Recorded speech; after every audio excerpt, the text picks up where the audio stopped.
ಆತ್ಮೀಯರೇ ನಮಸ್ಕಾರ, ಹೇಗಿದ್ರಿ? ನೋಡಿ, ಡಿ ಕೆ ಶಿವಕುಮಾರ್ ಕಡೆಗೂ ತಾವು ಅಂದುಕೊಂಡ ಹಾಗೆ ಹೈಕಮಾಂಡ್ ನಾಯಕರನ್ನ ಭೇಟಿಯಾಗಿದ್ದಾರೆ. ಪ್ರಿಯಾಂಕಾ ಗಾಂಧಿ ಅವರನ್ನ, ರಾಹುಲ್ ಗಾಂಧಿ ಅವರನ್ನ, ಕೆ ಸಿ ವೇಣುಗೋಪಾಲ್, ಮಲ್ಲಿಕಾರ್ಜುನ್ ಖರ್ಗೆ ಎಲ್ಲರನ್ನೂ ಭೇಟಿಯಾಗಿದ್ದಾಯಿತು.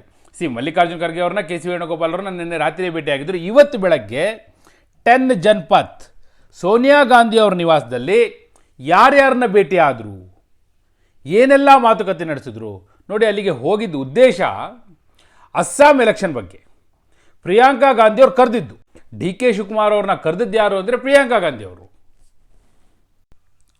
ಆದರೆ ಡಿ ಕೆ ಶಿವಕುಮಾರ್ ಅವರು ಬರೀ ಪ್ರಿಯಾಂಕಾ ಗಾಂಧಿ ಅವ್ರನ್ನ ಮಾತ್ರ ಭೇಟಿ ಆದ್ರ, ಯಾರನ್ನೆಲ್ಲ ಭೇಟಿ ಆದರು ಮತ್ತು ಗೊತ್ತಿರಲಿಲ್ಲ. ಈ ಬಾರಿ ಹೈಕಮಾಂಡ್ ಡಿ ಕೆ ಶಿವಕುಮಾರ್ ಅವರ ಪ್ರಶ್ನೆಗೆ ಕಡ್ಡಿ ತುಂಡು ಮಾಡಿದ ಹಾಗೆ ಉತ್ತರವನ್ನು ಕೊಟ್ಟಿದೆ. ಸ್ಪಷ್ಟವಾದ ಸಂದೇಶ. ಈಗ ಎಲ್ಲರೂ ಹೇಳ್ತಾ ಇದ್ದೆ ಅದನ್ನೆಲ್ಲ, ಏನಾದರೂ ಒಂದು ಡಿಸಿಷನ್ ತಗೊಂಡ್ಬಿಡ್ಬೇಕು ಹೈಕಮಾಂಡು, ಹೀಗೆ ಹೇಳ್ಕೊಂಡು ಹೋಗಬಾರ್ದು ಅಂತೇಳಿ. ಈಗ ಒಂದು ಸಂದೇಶವನ್ನು ಸ್ಪಷ್ಟವಾಗಿ ಕೊಟ್ಟಿದೆ. ಅದರ ಜೊತೆಗೆ ಡಿ ಕೆ ಶಿವಕುಮಾರ್ ಅವರು ಕೂಡ ಹೈಕಮಾಂಡ್ಗೆ ದೂರುಗಳ ಪಟ್ಟಿಯನ್ನು ಕೊಟ್ಟಿದ್ದಾರೆ.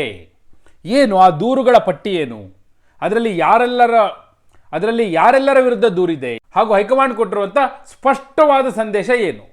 ಅದೇ ವಿವರವನ್ನು ಕೊಡೋ ಸಲುವಾಗಿ ನಾನು ಬಂದಿದ್ದೇನೆ. ಆತ್ಮೀಯರೇ, ವಾರ್ತೆ ವಿಶೇಷ ಕಾರ್ಯಕ್ರಮಕ್ಕೆ ಸ್ವಾಗತ. ನಾನು ವೀರೇಂದ್ರ ಉಪ್ಪುಂದ. ನೋಡಿ, ಕಡೆಗೂ ಡಿ ಕೆ ಶಿವಕುಮಾರ್ ಅವರು ಇವತ್ತು 10 ಜನಪಥ್ ಸೋನಿಯಾ ಗಾಂಧಿ ಅವರ ನಿವಾಸದಲ್ಲಿ ಹೈಕಮಾಂಡ್ ನಾಯಕರನ್ನ ಭೇಟಿ ಆದರು. ಆದರೆ ಸೋನಿಯಾ ಗಾಂಧಿ ಅವರ ನಿವಾಸದಲ್ಲಿ ಸೋನಿಯಾ ಗಾಂಧಿ ಅವರಿದ್ರಾ? ಇರಲಿಲ್ಲ. ಅವರೆಲ್ಲಿದ್ದರು? ಅವ್ರು ನೋಡಿ ರಾಜ್ಯಸಭೆಯಲ್ಲಿದ್ದರು. ಮಲ್ಲಿಕಾರ್ಜುನ ಖರ್ಗೆ ಅವರು ರಾಜ್ಯಸಭೆಯಲ್ಲಿ ಮಾತನಾಡ್ತಾ ಇದ್ರು ಇವತ್ತು. ಆಗ ಅಲ್ಲೇ ಪಕ್ಕದಲ್ಲಿ ಸೋನಿಯಾ ಗಾಂಧಿ ಅವರಿದ್ದರು. ಯಾವಾಗ ನೋಡಿ 11 ಗಂಟೆಗೆ, ಬೆಳಗ್ಗೆ 11 ಗಂಟೆಗೆ ಡಿ ಕೆ ಶಿವಕುಮಾರ್ ಅವರು 10 ಜನಪಥ್ ಸೋನಿಯಾ ಗಾಂಧಿ ಅವ್ರ ನಿವಾಸಕ್ಕೆ ಹೋಗಿದ್ದು. ಆಗ ಸೋನಿಯಾ ಗಾಂಧಿ ಅವರು ಅದೇ ಸಮಯದಲ್ಲಿ ರಾಜ್ಯಸಭೆಯಲ್ಲಿದ್ದರು. ಹೀಗಾಗಿ ಸೋನಿಯಾ ಗಾಂಧಿ ಅವ್ರ ಜೊತೆ ಡಿ ಕೆ ಶಿವಕುಮಾರ್ ಅವರ ಭೇಟಿ ಆಗಿಲ್ಲ. ಕ್ಲಿಯರ್? ಹಾಗಾದರೆ ಯಾರನ್ನು ಭೇಟಿ ಆದರು? ನಾನು ಹೇಳಿದೆ, ಡಿ ಕೆ ಶಿವಕುಮಾರ್ ಅವ್ರನ್ನ ಕರೆಸಿದ್ದು ಪ್ರಿಯಾಂಕಾ ಗಾಂಧಿ. ಯಾವ ಕಾರಣಕ್ಕಾಗಿ? ಅಸ್ಸಾಂ ಚುನಾವಣೆಯ ವಿಚಾರವಾಗಿ ಮಾತನಾಡಲಿಕ್ಕೋಸ್ಕರ ಕರೆಸಿದ್ದವರು. ಸೊ ಅಸ್ಸಾಂ ಎಲೆಕ್ಷನ್ ಬಗ್ಗೆಯೇ ಚರ್ಚೆ ಆಯಿತು. ಅಸ್ಸಾಂ ಚುನಾವಣೆಯ ವಿಚಾರ ಎಲ್ಲ ಚರ್ಚೆ ಆಗಿ ಮುಗಿದ ನಂತರ ಡಿ ಕೆ ಶಿವಕುಮಾರ್ ಅವರು ನೇರವಾಗಿ ಹೇಳಿದ್ರು, ಪ್ರಿಯಾಂಕಾ ಗಾಂಧಿ ಅವರಿಗೆ ಹೇಳಿದ್ರು ಮೊದಲು, ನೋಡಿ ರಾಜ್ಯದಲ್ಲಿ ದಿನದಿನಕ್ಕೂ ಕೂಡ ರಾಜಕಾರಣ ಹದಿಗೆಡ್ತಾ ಇದೆ. ಈಗ ಶಾಸಕರೆಲ್ಲ ಫಾರಿನ್ ಟೂರ್ ಅಂತಲೇ ಹೊರಟಿದ್ದಾರೆ. ಅದು ಕೂಡ ಸಿದ್ದರಾಮಯ್ಯನವರ ಬೆಂಬಲಿಗ ಶಾಸಕರು, ಸಿದ್ದರಾಮಯ್ಯನವರ ಬಣದಲ್ಲಿ ಗುರುತಿಸಿಕೊಂಡಿರುವಂಥ ಶಾಸಕರು ಫಾರಿನ್ ಟೂರ್ ಅಂತ ಹೊರಟಿದ್ದಾರೆ. ಈ ರೀತಿ ನೀವು ಅವಕಾಶ ಕೊಟ್ಟುಬಿಟ್ರೆ ಎಲ್ಲರೂ ಹೊರಡ್ತಾರೆ. ಈಗ ನನ್ನ ಬೆಂಬಲಿಗರು ಕೂಡ ನಾವು ಹೋಗ್ತೀವಿ ಅಂತ ಕೇಳ್ತಾ ಇದ್ದಾರೆ. ನೀವು ಅಲ್ಲೂ ಕೂಡ ಬ್ರೇಕ್ ಹಾಕಿ, ಆಗ ನಾನು ನನ್ನ ಬೆಂಬಲಿಗರು ಕೂಡ ಯಾರು ಎಲ್ಲಿಗೂ ಹೋಗಕೂಡ್ದು ಅಂತೇಳಿ ಬ್ರೇಕ್ ಹಾಕ್ತೇನೆ ಅನ್ನುವಂಥ ಮಾತನ್ನು ಹೇಳಿದ್ದಾರೆ. ಸೊ ಪ್ರಿಯಾಂಕಾ ಗಾಂಧಿ ಅವರು ಅದೇನದು ಮಾಹಿತಿ ಕೊಡಿ, ನಾವು ರಿಪೋರ್ಟ್ ತರಿಸ್ಕೊಂಡು ಡಿಸಿಷನ್ ತೊಗೋತೀವಿ, ರಾಹುಲ್ ಗಾಂಧಿಗೆ ಅದನ್ನು ಕನ್ವೆ ಮಾಡ್ತೀನಿ ಅಂತೇಳಿ ಅದನ್ನು ತೊಗೊಂಡಿದ್ದಾರೆ. ನೋಡಿ, ಇದನ್ನು ಕೆ ಸಿ ವೇಣುಗೋಪಾಲ್ ಅವರಿಗೂ ನಿನ್ನೆ ರಾತ್ರಿ ಹೇಳಿದರು, D K brothers. Mallikarjun Kharge ಅವರಿಗೂ ಹೇಳಿದರು. ಸೊ ಅವರಿಬ್ಬರಿಗೂ ಹೇಳಿದಾಗ ಅವ್ರು ಹೇಳಿದ್ದೇನೆಂದರೆ, ರಾಹುಲ್ ಗಾಂಧಿ ಅವ್ರ ಗಮನಕ್ಕೆ ತನ್ನಿ, ರಾಹುಲ್ ಗಾಂಧಿ ಮಾತ್ರ ಇದರ ಬಗ್ಗೆ ಏನಾದರೂ ಒಂದು ತೀರ್ಮಾನವನ್ನು ತೆಗೆದುಕೊಳ್ಳಿಕ್ಕೆ ಸಾಧ್ಯ, ಹಾಗೂ ಸಿದ್ದರಾಮಯ್ಯನವರಿಗೆ ರಾಹುಲ್ ಗಾಂಧಿ ಮಾತ್ರ ಏನಾದರೂ ಹೇಳಬಲ್ಲರು ಅಂಥೇಳಿ. ಅದೇ ಕಾರಣಕ್ಕಾಗಿ ಇವತ್ತು ಪ್ರಿಯಾಂಕಾ ಗಾಂಧಿ ಅವ್ರನ್ನ ಭೇಟಿಯಾದಾಗ ಮೊದಲು ಈ ದೂರನ್ನ ಕೊಟ್ಟರು. ಅದರ ಜೊತೆಗೆ ಮತ್ತೊಂದು ಇಂಪಾರ್ಟೆಂಟ್ ದೂರನ್ನ ಕೊಟ್ಟರು. ಯಾವುದು ನೋಡಿ, ಇತ್ತೀಚೆಗೆ ನಿರಂತರವಾಗಿ ಇಷ್ಟೆಲ್ಲ ಚರ್ಚೆ ಆರಂಭ ಆಗಿದೆ ಎಲ್ಲಿಂದ ಹೇಳಿ? ಯತೀಂದ್ರ ಯಾವಾಗ ಸಿದ್ದರಾಮಯ್ಯನವರೇ 5 ವರ್ಷ ಮುಖ್ಯಮಂತ್ರಿ ಅನ್ನುವಂಥ ಹೇಳಿಕೆಯನ್ನು ಕೊಟ್ಟರಲ್ಲ, ಹಾಗೆ ಹೇಳಿಕೆಯನ್ನು ಕೊಟ್ಟ ಕೂಡಲೇ ಅಲ್ಲಿ ಕಿಡಿ ಹತ್ಕಂತು ಸ್ಪಾರ್ಕ್. ಅದೀಗ ಕಾಡ್ಗಿಚ್ಚಾಗಿ ಹಬ್ಬಿ ದೆಹಲಿವರೆಗೂ ಹೋಗಿದೆ. ನೀವು ಗೊತ್ತಿರಲಿ, ಮತ್ತೆ ಯಾವಾಗ ಡಿ ಕೆ ಶಿವಕುಮಾರ್ ದೆಹಲಿಗೆ ಹೋದ್ರು, ಬೆನ್ನಿಂದ ಡಿ ಕೆ ಸುರೇಶ್ ಅವರು ಹೋದರು. ಈಗ ಅಷ್ಟೇ ಅಲ್ಲ, ಇವತ್ತು ಚಲರಾಯಸ್ವಾಮಿ, ಶಿವಲಿಂಗೇಗೌಡ, ಎಚ್ ವಿ ವೆಂಕಟೇಶ್ ಅವರೆಲ್ಲ ಹೋಗಿದ್ದು ಯಾಕೆ ಅಂತ ಕೂಡ ನಾನು ಹೇಳ್ತೀನಿ. ಇರಲಿ, ಮೊದಲು ಯಾವೆಲ್ಲ ದೂರುಗಳನ್ನ ಕೊಟ್ಟರು ಅನ್ನೋದನ್ನು ನಾನು ನಿಮ್ಗೆ ಹೇಳ್ತಾ ಇದ್ದೀನಿ. ಒಂದು ಫಾರಿನ್ ಟೂರ್ಗೆ ಬ್ರೇಕ್ ಹಾಕಬೇಕು ಅನ್ನುವಂಥದ್ದು. ಎರಡನೇದು, ಯತೀಂದ್ರ ಬಾಯಿಗೆ ಬೀಗವನ್ನು ಹಾಕಿ. ಇಷ್ಟೆಲ್ಲ ಆಗಲಿಕ್ಕೆ ಮೂಲ ಕಾರಣವೇ ಯತೀಂದ್ರ ಹೇಳಿಕೆ. ಯತೀಂದ್ರ ಸಿದ್ದರಾಮಯ್ಯನವರೇ 5 ವರ್ಷ ಮುಖ್ಯಮಂತ್ರಿ ಅಂತ ಹೇಳಿದ್ದಕ್ಕೆ ಪ್ರತಿ ಹೇಳಿಕೆಗಳೆಲ್ಲ ಶುರು ಆಯಿತು, ಹಾಗೂ ರಾಜಕಾರಣ ಈ ತಿರುವನ್ನು ಪಡೀತು ಅಂತ ದೂರನ್ನ ಕೊಟ್ಟಿದ್ದಾರೆ ಯತೀಂದ್ರ ವಿರುದ್ಧ. ನೋಡಿ, ಇವೆಲ್ಲವನ್ನೂ ಕೂಡ ನೋಡಿ, ಈ ದೂರನ್ನೆಲ್ಲ ಬರೀ ಬಾಯಲ್ಲಿ ಹೇಳಿರೋದಷ್ಟೇ ಅಲ್ಲ, ಡಿ ಕೆ ಶಿವಕುಮಾರ್ ಅವರು ಲಿಖಿತವಾಗಿಯೂ ಕೊಟ್ಟಿದ್ದಾರೆ. ಪ್ರಿಯಾಂಕಾ ಗಾಂಧಿ ಅವರ ಕೈಗೆ ಲಿಖಿತವಾಗಿಯೂ ಈ ದೂರುಗಳನ್ನ ಕೊಟ್ಟಿದ್ದಾರೆ. ಸೊ ಅದು ರಾಹುಲ್ ಗಾಂಧಿ ಅವರಿಗೆ ತಲುಪಿದೆ. ಏನು ಡಿ ಕೆ ಶಿವಕುಮಾರ್ ಅವರು ಲಿಖಿತವಾಗಿ ಕೊಟ್ಟಿದ್ದಾರೆ, ಅದನ್ನು ರಾಹುಲ್ ಗಾಂಧಿ ಅವ್ರಿಗೂ ಕೂಡ ತಲುಪಿಸಿದ್ದಾರೆ. ಹೀಗಾಗಿ ರಾಹುಲ್ ಗಾಂಧಿ ಕೂಡ ಈಗ ಇದರ ಬಗ್ಗೆ ವರದಿಯನ್ನು ತರಿಸ್ಕೊಳ್ಳಿಕ್ಕೆ ರೆಡಿಯಾಗಿದ್ದಾರೆ. ಇದರ ನಡುವೆ ಹೈಕಮಾಂಡ್ ಒಂದು ಕ್ಲಿಯರ್ ಮೆಸೇಜ್ ಕೊಟ್ಟಿದೆ ಅಂತ ಹೇಳಿದೆ ನಾನು, 1 ಲೈನ್ ಮೆಸೇಜ್.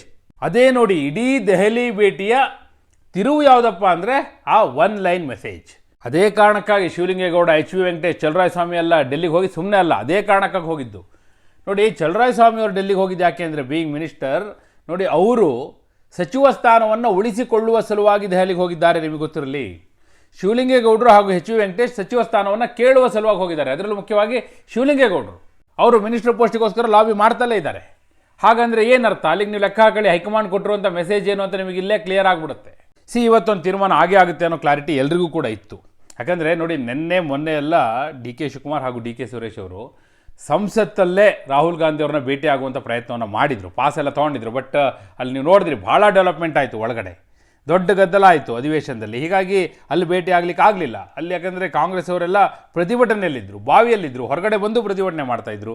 ಹೀಗಾಗಿ ಅಲ್ಲಿ ಅವಕಾಶ ಆಗಲಿಲ್ಲ. ಆದರೆ ಇವತ್ತು ಯಾವ ಕಾರಣಕ್ಕೂ ನಾವು ಇದನ್ನು ಅವಕಾಶ ಮಿಸ್ ಮಾಡ್ಕೋಬಾರ್ದು ಅಂತ ತೀರ್ಮಾನ ಮಾಡಿ ಡಿ ಕೆ ಶಿವಕುಮಾರ್ ಅವರು ತಮ್ಮ ಸಂದೇಶವನ್ನು ಕನ್ವೆ ಮಾಡಿದ್ರು. ಹಾಗೆ ಕನ್ವೆ ಮಾಡಿದ್ದಕ್ಕಾಗಿಯೇ ಈಗ ಕೊಟ್ಟಂಥ 1 ಲೈನ್ ರೆಸಲ್ಯೂಷನ್ ಹೈಕಮಾಂಡ್ನ ಸ್ಪಷ್ಟವಾದ ಅಂತಿಮ ನಿರ್ಣಯ ಏನಂದರೆ, ನೋಡಿ ನೇರವಾಗಿ ಹೇಳಿದ್ದಾರೆ, ಸ್ವತಃ ರಾಹುಲ್ ಗಾಂಧಿ ಹೇಳಿದ್ದಾರೆ.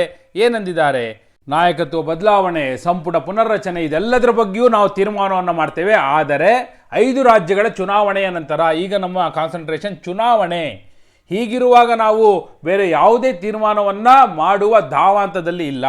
ಆದರೆ ಈ 5 ರಾಜ್ಯಗಳ ಚುನಾವಣೆಯ ನಂತರ ಸಂಪುಟ ಪುನರ್ರಚನೆಯೂ ಆಗುತ್ತೆ ಹಾಗೂ ನಿಮ್ಮ ಬೇಡಿಕೆಯ ಬಗ್ಗೆ ತೀರ್ಮಾನವೂ ಆಗುತ್ತೆ. ಪರಿಶೀಲನೆ ಮಾಡ್ತೀವಿ, ಅದೇನು ಮಾಡಬೇಕು, ನಾಯಕತ್ವ ಬದಲಾವಣೆ ಮಾಡಬೇಕೋ ಬೇಡವೋ, ತೀರ್ಮಾನ ಆಗ ಮಾಡ್ತೀವಿ.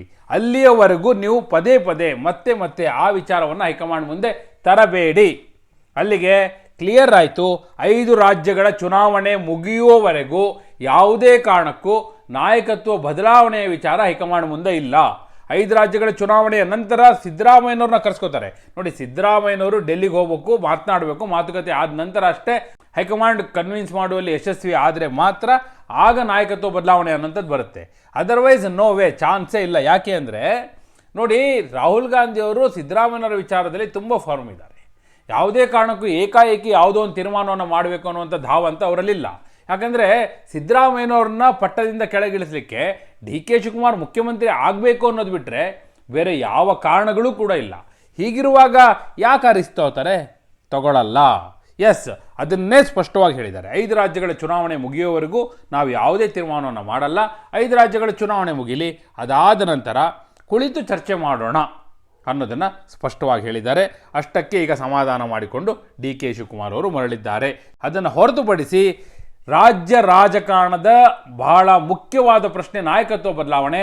ಅದು 5 ರಾಜ್ಯಗಳ ಚುನಾವಣೆ ಮುಗಿಯುವವರೆಗೂ ಯಾವುದೇ ತೀರ್ಮಾನವನ್ನು ನಾವು ಮಾಡೋದಿಲ್ಲ ಅಂತ ಹೈಕಮಾಂಡ್ ಸ್ಪಷ್ಟವಾಗಿ ಹೇಳುವುದರೊಂದಿಗೆ 5 ರಾಜ್ಯಗಳ ಚುನಾವಣೆ ಮುಗಿಯುವವರೆಗೂ ಕೂಡ ಮುಂದಕ್ಕೆ ಹೋಗಿದೆ. ಈಗ ಏನು ಮಾಡ್ತಾರೆ? ಈಗ ಡಿ ಕೆ ಬ್ರದರ್ಸ್ ಏನು ಮಾಡ್ತಾರೆ? ನನಗನ್ಸಿದೆ there is no other way. ಅವರು ವೆಯ್ಟ್ ಮಾಡಲೇಬೇಕು. ಇಲ್ಲಿವರೆಗೂ ತಾಳ್ಮೆ ಅಂತ ಸಂದೇಶ ಕೊಡ್ತಿದ್ರಲ್ಲ, ಇನ್ನೂ ತಾಳ್ಮೆಯನ್ನು ವಹಿಸಬೇಕಾಗತ್ತೆ, ಸಹನೆಯನ್ನೇ ತೆಗೆದುಕೊಳ್ಬೇಕಾಗುತ್ತೆ. ಅದನ್ನು ಬಿಟ್ಟು ಬೇರೆ ದಾರಿ ಅವರಿಗೆ ಸದ್ಯಕ್ಕೆ ಇಲ್ಲ.